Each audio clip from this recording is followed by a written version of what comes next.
Hi everyone, in front of me I've got Vivo V29 Lite and let me share with you how to clear the browser on this device.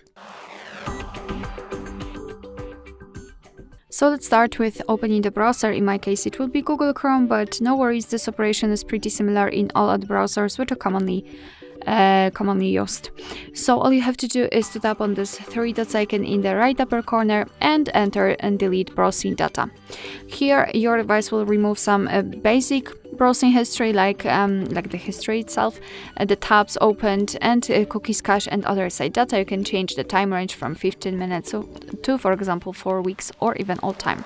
If you want to remove basic options, simply tap on delete data and that's all. And you're done. But if you want to remove some advanced browsing history, simply tap on more options and here you will be transferred to this section, yes, where you can remove some advanced browsing history like saved passwords, autofill from data and site settings.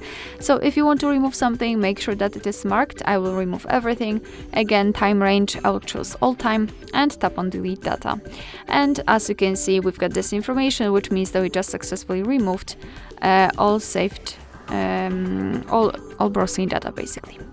Alright, so that will be all. Thank you so much for watching. I hope that this video was helpful, and if it was, please hit the subscribe button and leave the thumbs up.